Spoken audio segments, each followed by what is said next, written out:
Los rebeldes se enfrentan a la mayor potencia militar de sus tiempos. Una guerra contra toda probabilidad. Para vencer a los ingleses se necesitan informantes secretos. Vencer las enfermedades. Y técnicas de pelea tan revolucionarias como su causa.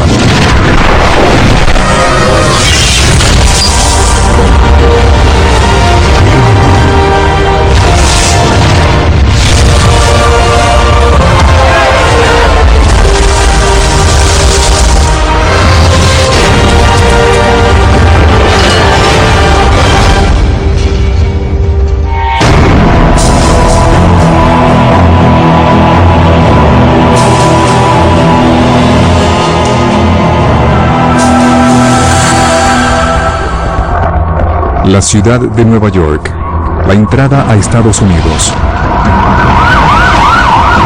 Hoy en día es la capital financiera del mundo. Tiene una población de 8 millones de personas.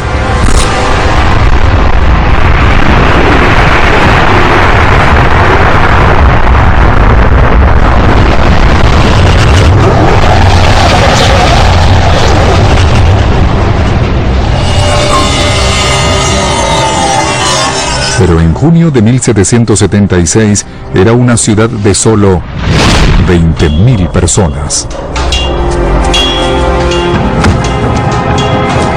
Y se preparaba para defenderse de la invasión más grande de la historia de Estados Unidos.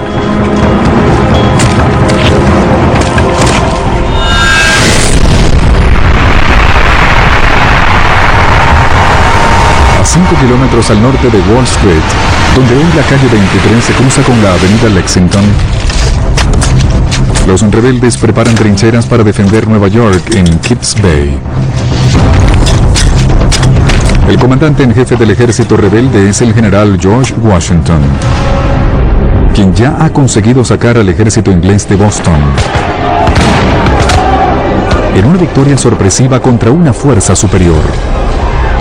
Pero no hay duda de que los ingleses volverán.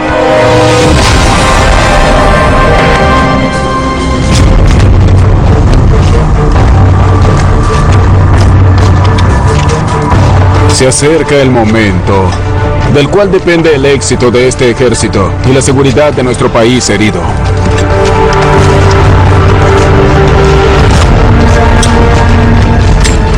Joseph Plum Martin ansía pelear bajo el mando de Washington. Se alistó con solo 15 años. El joven granjero se une a miles de voluntarios faltos de entrenamiento. Nuestro ejército revolucionario fue algo muy especial. Una nación que ni siquiera era una nación todavía, que estaba empezando. Y vencimos a la mayor potencia de ese momento. Los reclutas inexpertos de Washington estaban a punto de enfrentar a la fuerza de pelea más poderosa y mejor armada del mundo.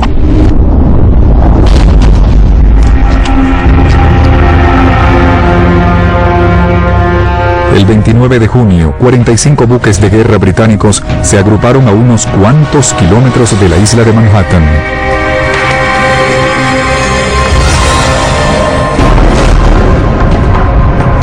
Esos barcos eran las mejores maquinarias de guerra de la época.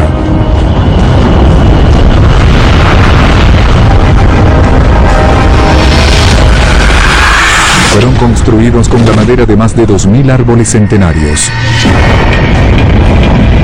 Cada uno transporta cientos de soldados. Están armados con 64 cañones pesados. ¡Fuego! Capaces de disparar balas a una distancia de 2 kilómetros.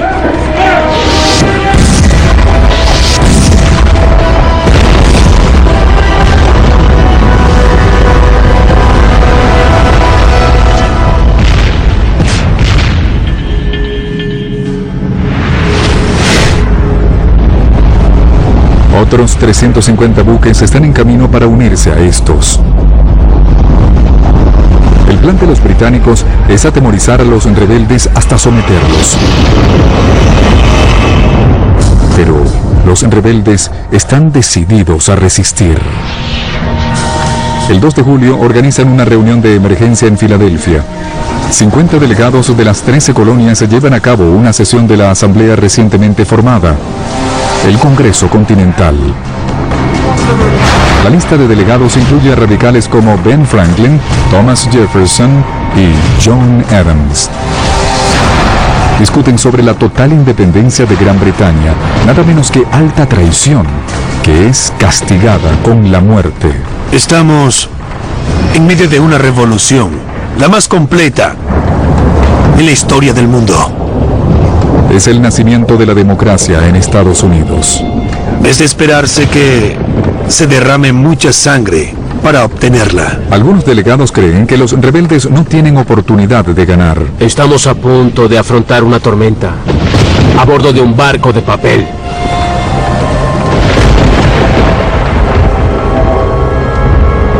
Pero aquellos con dudas tienen una minoría de 5-1. El 4 de julio de 1776, los delegados ratifican un documento que cambiaría el mundo: la Declaración de Independencia de los Estados Unidos. Sostenemos como evidentes estas verdades: que todos los hombres son creados iguales, que son dotados por su creador de ciertos derechos inalienables. Piénsenlo. Dicen que los derechos vienen no del rey o del gobierno, sino de Dios. Y además, no pueden ser arrebatados porque son inalienables. Cada grupo, negros, mujeres y homosexuales, ven a la declaración como una manera de decir: también nosotros somos estadounidenses. La declaración es como el credo de Estados Unidos. Que entre estos están la vida, la libertad y la búsqueda de la felicidad. No puedes evitar conmoverte al leer estas palabras.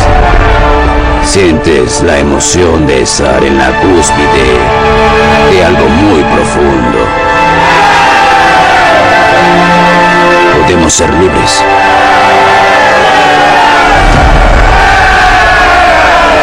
Soldados como Plum Martin luchan por la independencia. El 12 de julio, 2 buques de guerra británicos abren fuego contra la ciudad de Nueva York.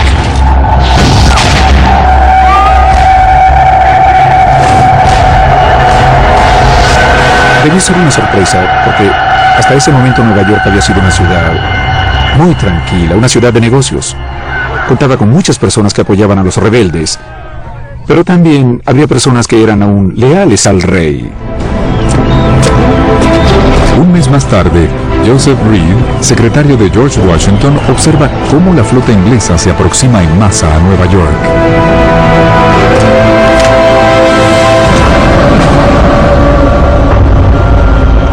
Eran más de 400 navíos, la fuerza naval británica más grande hasta el día T.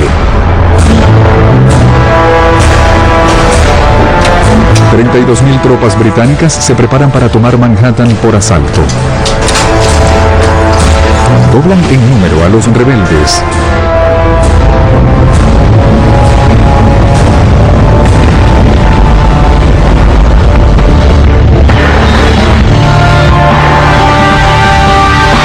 Reed estaba atemorizado.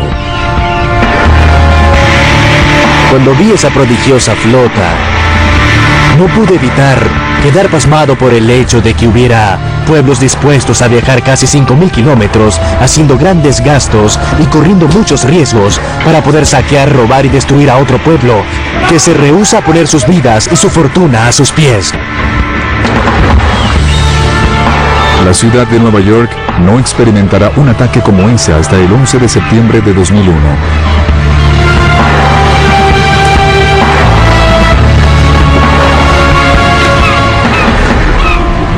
Pero los rebeldes creen tener la razón de su parte. La diferencia consistía en que los británicos luchaban por un rey, pero los estadounidenses luchaban por su vida. Plum Martin es uno de los 500 hombres que vigilan Kips Bay. Mira esto.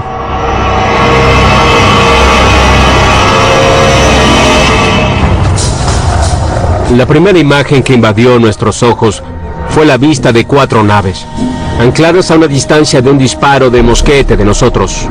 El Fénix podía leer el nombre tan claramente como si estuviera bajo su popa.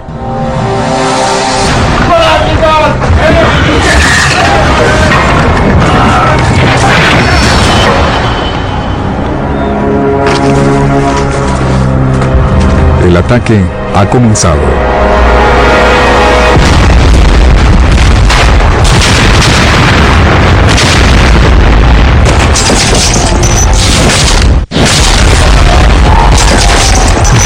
En septiembre de 1776, la ciudad de Nueva York está bajo fuego.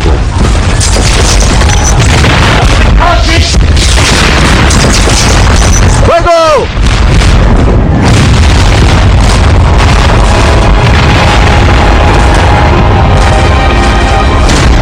En una hora, 2.500 balas de cañón británicas han destruido las defensas rebeldes.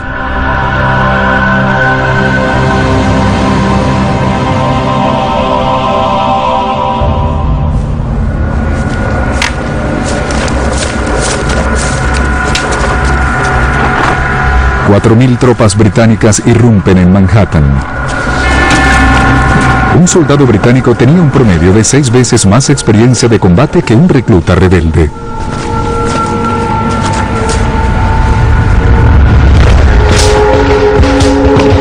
¡Vuelvan a su formación! El ejército de Washington se desploma. ¡En fila, hombres! Emprenden la retirada por un antiguo sendero nativo americano, que luego se convertiría en Broadway. El 20 de septiembre, Nueva York, ocupada por los británicos, arde.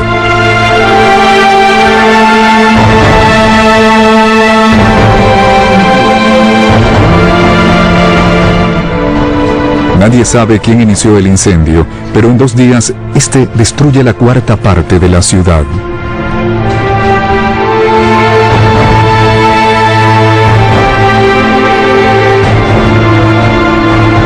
Eso te da una idea de cuánto querían la libertad y cuánto iban a resistir. La quema y la ocupación de la ciudad te dan una idea de qué tanto querían la libertad.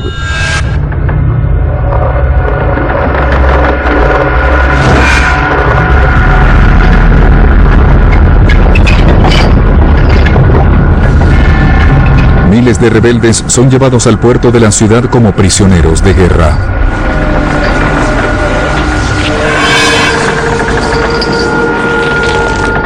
La prisión más notoria es el navío Jersey, apodado Infierno.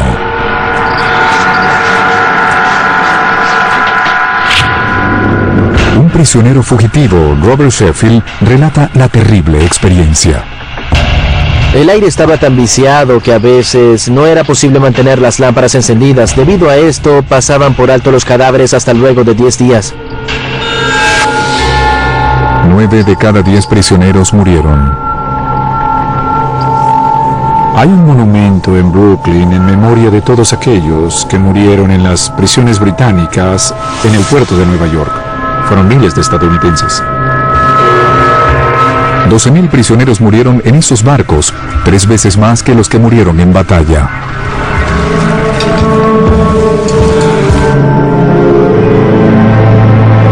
La pérdida de Nueva York sería la primera derrota de Washington como comandante en jefe.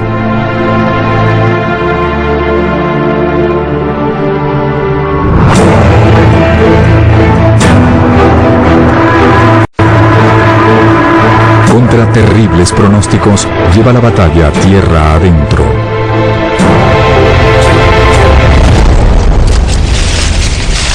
Al hacer esto, revolucionaría los conflictos armados del siglo XVIII, con nuevas armas, nuevas reglas de juego y un nuevo tipo de soldado. Mandemos algunos casacas rojas. En junio, un nuevo ejército británico de 8,000 hombres se dirige al sur desde Canadá, que era aún fiel al rey.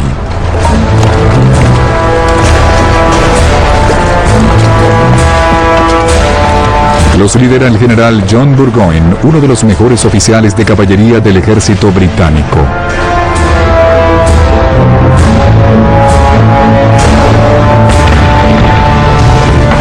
Burgoyne se dirige al sur, siguiendo el río Hudson.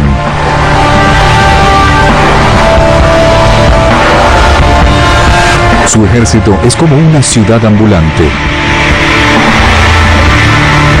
Los británicos viajan acompañados de 2.000 mujeres, incluyendo criadas y esposas.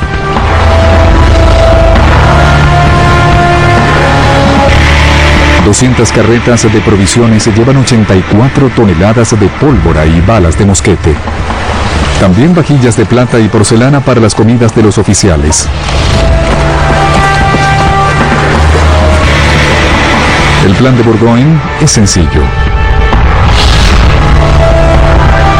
Viajar 270 kilómetros desde St. John's en Canadá hasta Saratoga en el interior de la colonia de Nueva York.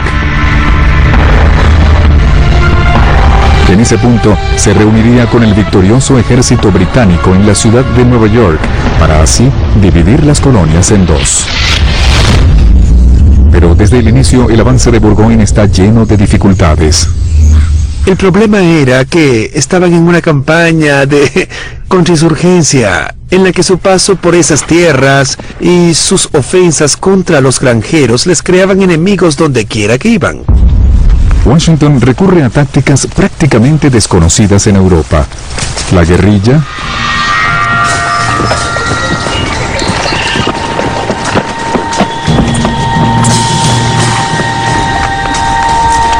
y hombres que han aprendido sus destrezas en la frontera. Y así se formó un ejército de milicia, de leñadores y de buenos tiradores. Y no jugamos limpio. Los soldados ingleses están entrenados para el combate en campo abierto, pero ahora se enfrentan a los tiradores rebeldes escondidos en la densa vegetación. Su líder es Daniel Morgan,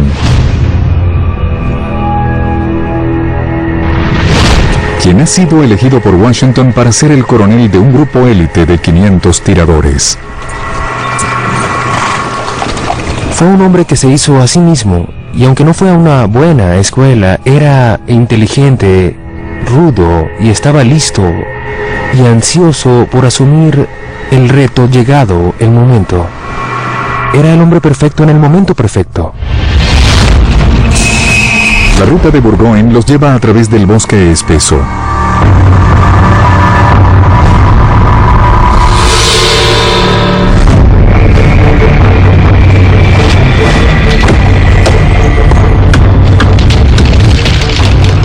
Los árboles, antes usados para construir naves británicas, ahora son obstáculos puestos por los rebeldes.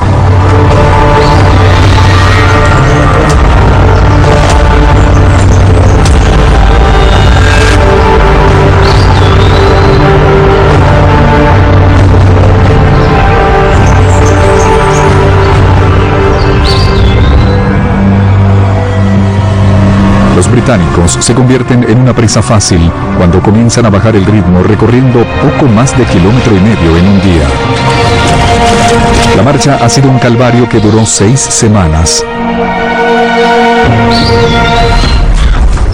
Pero los tiradores cuentan con más que solo el terreno como ventaja. Los hombres de Morgan están armados con rifles de cañón largo. Eran ligeros, con un cañón delgado de poco más de 100 centímetros de largo y podían disparar una bala calibre 50 de 1,27 centímetros de ancho. Estas armas basadas en modelos alemanes cuentan con una innovación única. Pequeñas ranuras en el interior del cañón que giran la bala, lo que la estabiliza y le da una precisión mortal. Armado con este rifle, un patriota podía asestarle a un blanco a una distancia de 228 metros, el doble del alcance de los mosquetes ingleses.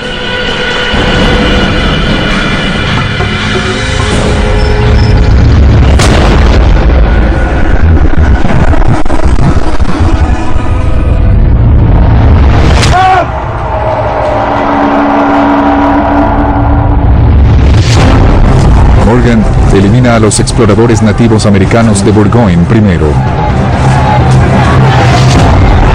400 nativos se habían aliado a los británicos para conservar sus antiguas tierras. Pero ahora Morgan y sus hombres usan tácticas tradicionales de los nativos americanos en su contra. Atacan haciendo uso de la rapidez, sigilo y el elemento sorpresa. Luego de 3 meses, todos los exploradores habían muerto o desertado. Sin ellos no tenían conocimiento sobre el terreno. Ahora, los rebeldes se concentran en nuevos blancos, empleando tácticas que cambiarían las reglas de la guerra.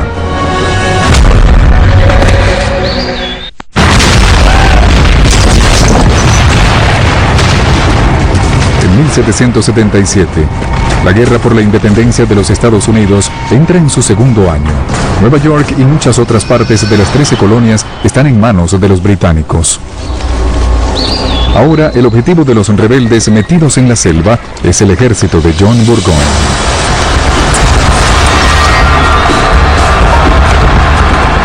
Sus hombres son atacados por los tiradores rebeldes, quienes usan tácticas nuevas y controversiales.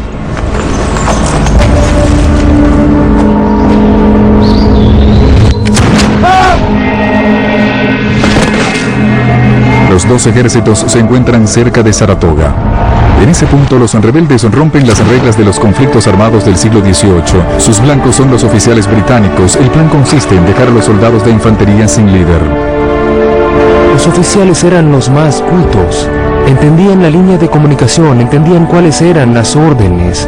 Eran quienes trataban de lograr algo en el campo de batalla.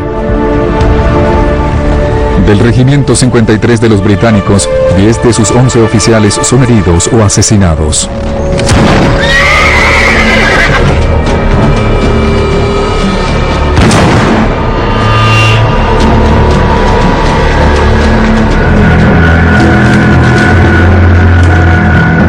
Los ingleses se ven forzados a tomar una posición defensiva. Se reorganizan bajo el mando del general Simon Fraser, quien dirige el contraataque. Daniel Morgan, comandante de los tiradores, actúa rápidamente. Súbete a ese árbol y dispárale al oficial en el caballo. Su mejor tirador es un explorador analfabeto de Irlanda llamado Tim Murphy.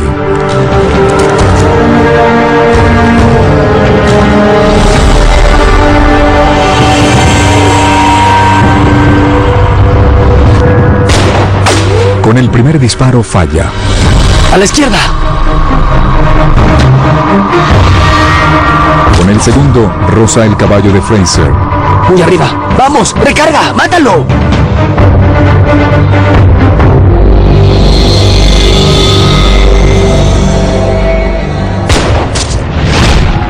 El tercer disparo es fatal.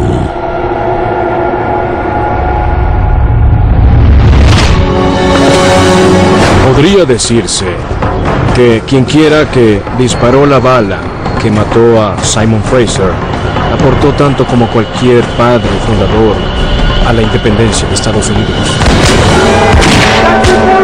Sin un líder, los británicos pierden 1000 hombres. El doble de los rebeldes.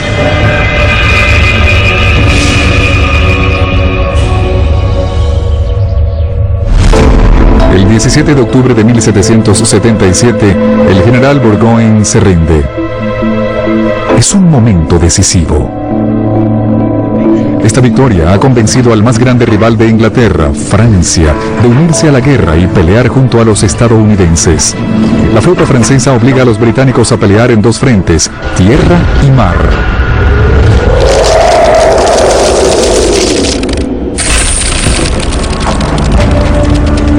Pero al llegar el invierno, el ejército de Washington debe enfrentar su mayor reto en un lugar llamado Valley Forge, en Pensilvania.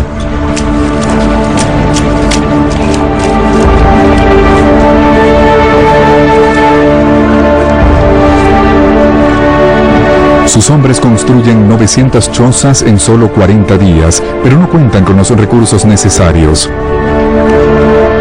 Tenía 14.000 hombres y ni una sola casa, y el Congreso Continental no le proporcionó recursos. Y usando su fuerza de voluntad, valentía, liderazgo y poder de convencimiento, debía mantener unido a su ejército en ese terrible invierno. Joseph Plum Martin, veterano de la batalla de Nueva York, logra llegar a Valley Forge, es un lugar desolador. Nuestra condición es triste. No tenemos ropa, ni provisiones. Es sumamente desmoralizante. El pronóstico es sombrío. Muy bien, soldado. Esto dolerá un poco. Apriete los dientes. El cirujano Alby James Waldo observa cómo el ejército de Washington se dirige a la crisis. Los soldados, que habían permanecido sorprendentemente saludables, ahora comienzan a enfermarse debido a las fatigas que han sufrido en la campaña. Y si no lo mantienes limpio, tendrás que volver. La quinta parte de los soldados no tienen botas. Sin agua limpia, la disentería se esparce por el campo. En cuestión de semanas, 2.000 hombres están enfermos y la carne se acaba. Queda tan solo 25 barriles de harina y los hombres sobreviven alimentándose de pastel de fuego, una mezcla de harina y agua.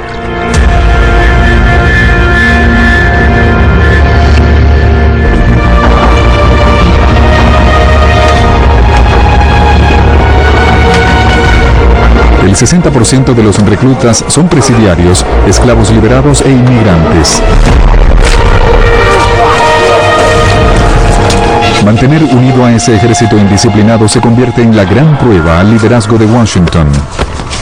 Él tenía la confianza de que si querían libertad, eso era lo que requería. Se requería sacrificio, sangre. Inviernos fríos en Valley Forge. Habría pérdidas. Washington debió ser un gran general para poder elevar la moral de sus tropas en el Valley Forge durante el invierno y ser capaz de pelear. Desearía haber estado ahí y pelear bajo su mando, de seguro lo habría hecho.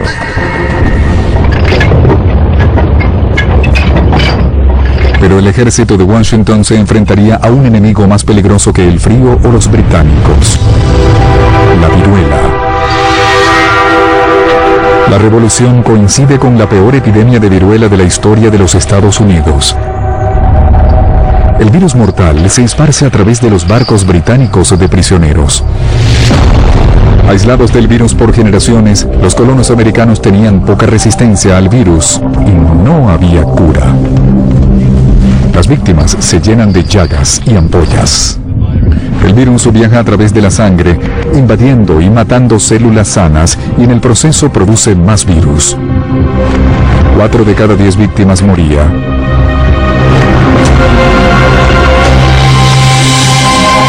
Al llegar a Valley Forge, el virus se esparce rápidamente por las pequeñas chozas. Ya que sobrevivió la viruela de niño, Washington decide arriesgarse. Uno de los experimentos más arriesgados de la historia militar de Estados Unidos. Los esclavos africanos enseñaron a sus cirujanos lo que habían aprendido sobre la inoculación. Recolectaron pus de una de las víctimas de viruela.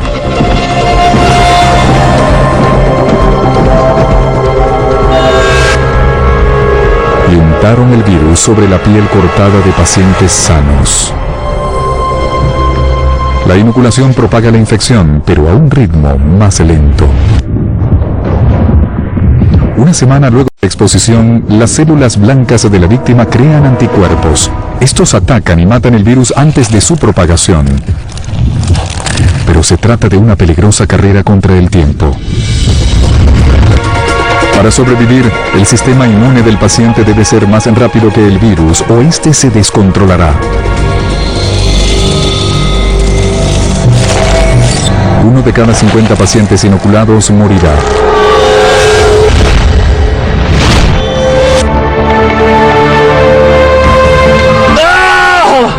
Pero en su mayoría la apuesta de Washington tiene buenos resultados. Los casos de viruela disminuyen de cientos a unas docenas. Pero para ganar la guerra, las tropas de Washington debían transformarse en una auténtica máquina de guerra. Es una tarea que requiere de un héroe poco común. Es 1778. Luego de sobrevivir la epidemia de viruela en Valley Forge, el ejército rebelde da la bienvenida a un nuevo recluta. Washington espera que él cambie el curso de la guerra. Baron von Steuben era un exoficial del ejército prusiano, un soldado de élite cuya carrera fue presuntamente arruinada por su homosexualidad.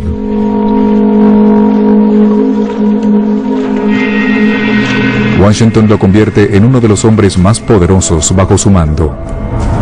Washington era un genio al tomar a personas que parecían no poder lograr grandes cosas, pero que bajo su mando asumían el reto. Eso es lo que hacen los grandes líderes. ¡Carguen! La tarea de von Steuben es reinventar el desmoralizado ejército rebelde para que pudieran enfrentar a los británicos en combate abierto. Nuestras armas están en condiciones terribles, cubiertas de polvo. Y nuestros hombres están literalmente desnudos. Algunos lo están en toda la extensión de la palabra. Von Steuben comienza por imponer disciplina a los reclutas de Washington. Encuentra a esos hombres distintos a cualquiera que hubiera entrenado antes.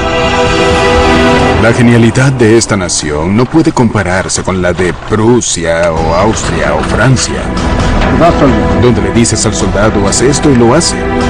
Pero en este lugar me veo obligado a decir esta es la razón por la que debes hacerlo y solo entonces lo hacen. Von Steuben llevó el orden, la disciplina y la higiene a Valley Forge. Él los hace alejar las letrinas de los cuarteles, reconstruir la cocina en el lado opuesto del campo y organizar las viviendas de acuerdo a los regimientos y compañías.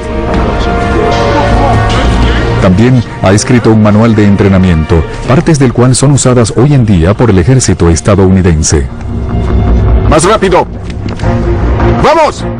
Von Steuben enseña tácticas de pelea europeas a un cuerpo élite de 100 hombres. ¡Levántese, soldado! ¡Muévanse! Cada uno de ellos entrenará a otros 100. También les enseña a usar una nueva arma letal, la bayoneta, que revolucionará el estilo de lucha de los rebeldes.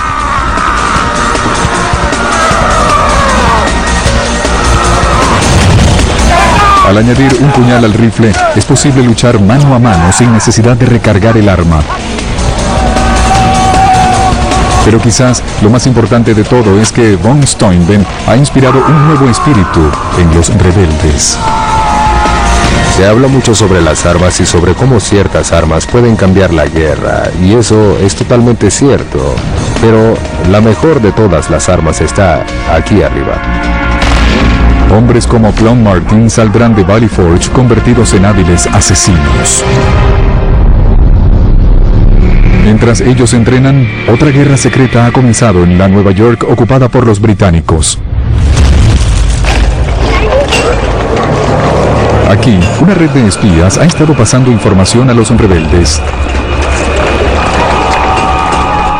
Su líder es el mismísimo George Washington. El hombre que ha pasado a la historia por ser alguien incapaz de mentir. Tuvo éxito como comandante en gran parte por su capacidad para el engaño. Un general británico declararía más tarde que Washington no ganó a sus enemigos en batalla, sino en espionaje. Esta guerra secreta llega a un punto crítico cuando los aliados franceses de los rebeldes se dirigen hacia el desastre. En Nueva York, aproximadamente 20% de la población continúa siendo leales a los británicos. El precio de los productos había aumentado un 800% y una de cada 5 mujeres es prostituta. Para los británicos, el mercader Robert Townsend de Nueva York es fiel al rey. Es miembro de la milicia del rey y también escribe para su diario. Pero para la red de espías de Washington, su nombre clave era Culper Jr.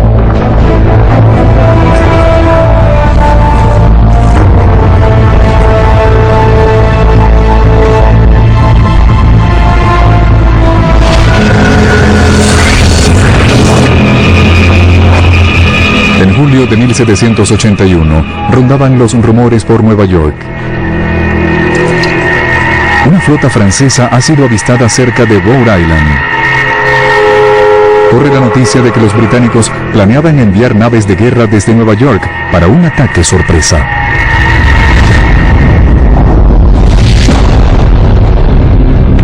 Culper debe avisar sobre esto a Washington para intentar detener a la flota británica.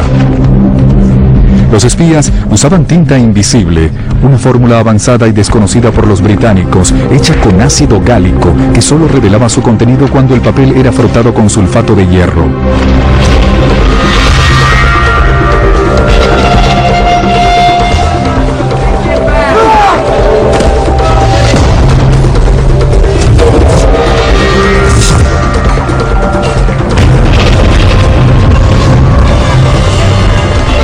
El siguiente eslabón de la cadena es Austin Rowe, propietario de una taberna y proveniente de Long Island.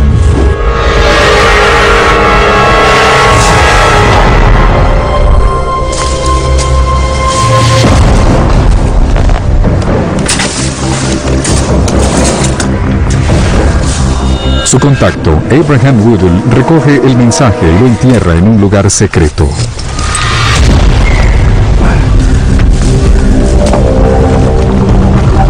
Entonces, otra agente, Ann Smith Strong, usa su ropa limpia como código secreto. Le da la señal a un marinero que recoge el mensaje y lo entrega a Washington.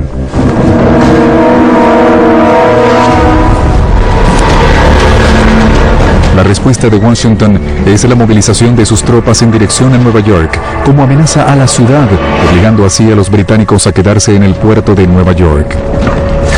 La flota francesa se dirige al peligro para jugar un papel crítico en la próxima etapa de la guerra. Ahora, con el respaldo de la Marina francesa, el ejército de Washington está finalmente listo para enfrentarse a los británicos en campo abierto. ¡Vamos! ¡Vamos! Octubre de 1781. La guerra que los británicos pensaron que duraría 6 meses, llevaba 6 años. Ahora, la revolución americana llegaría a un punto crítico en Yorktown, Virginia.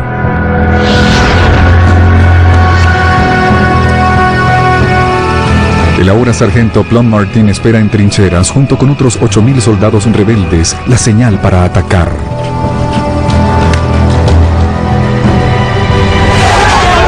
El ejército de Washington se ha reinventado, con buenos tiradores, ¡Izquierda!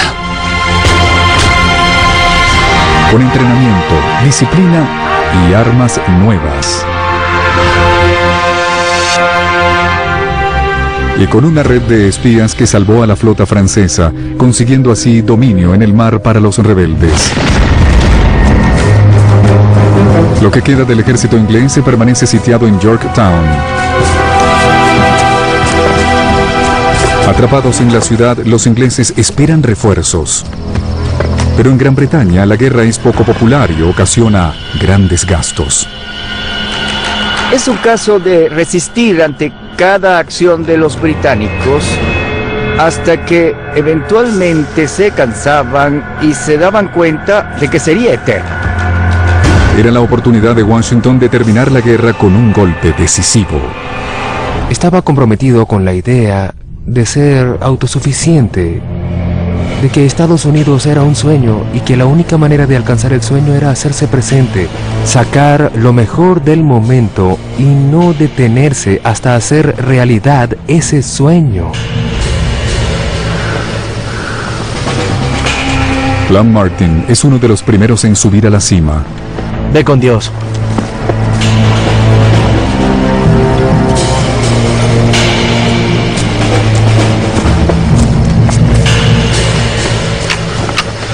¿Cómo estás, viejo amigo? Bien, ¿y tú?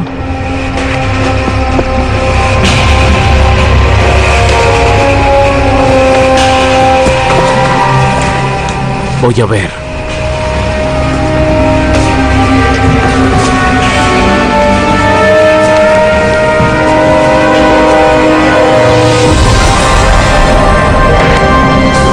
Tras las defensas de Yorktown, esperan 9,000 tropas británicas.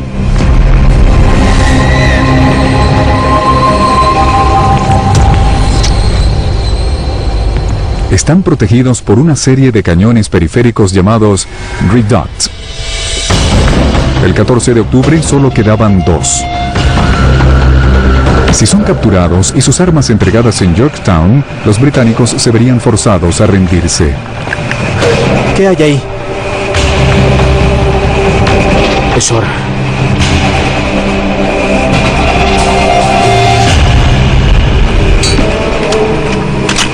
En nuestra línea todos permanecían en silencio, esperando ansiosamente la señal.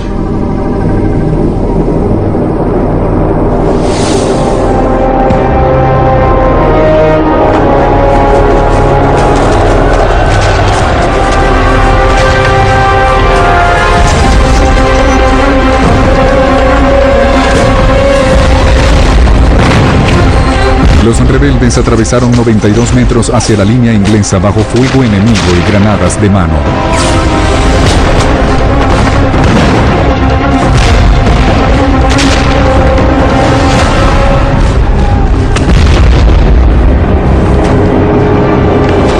¡Ahora! ¡Vamos! Un grupo de 400 soldados penetra la línea enemiga y entra al fuerte británico. Al pelear con sus bayonetas en el combate cuerpo a cuerpo, logran vencer a los casacas rojas.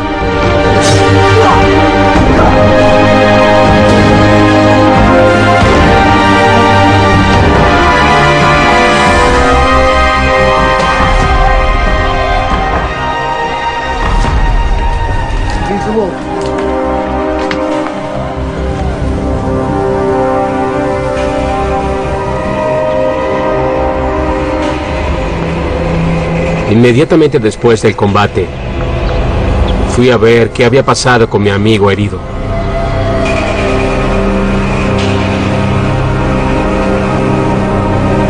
Había muerto. 34 de los compañeros de Martin yacen muertos o heridos. Pero habían logrado romper las defensas de Yorktown. 2 días después, los ingleses se rinden y comienzan las negociaciones de paz. Luego de 6 largos años de lucha, los rebeldes habían logrado lo imposible.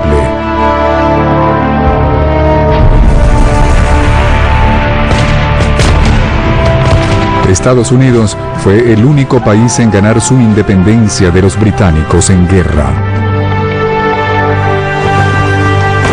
El 30 de abril de 1789, Washington es nombrado primer presidente de Estados Unidos bajo la nueva Constitución.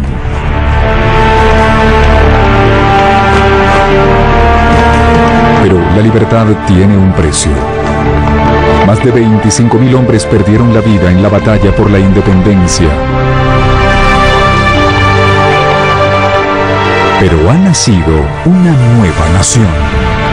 Sostenemos como evidentes estas verdades: que todos los hombres son creados iguales, que son dotados por su creador de ciertos derechos inalienables, y que entre estos están la vida, la libertad y la búsqueda de la felicidad.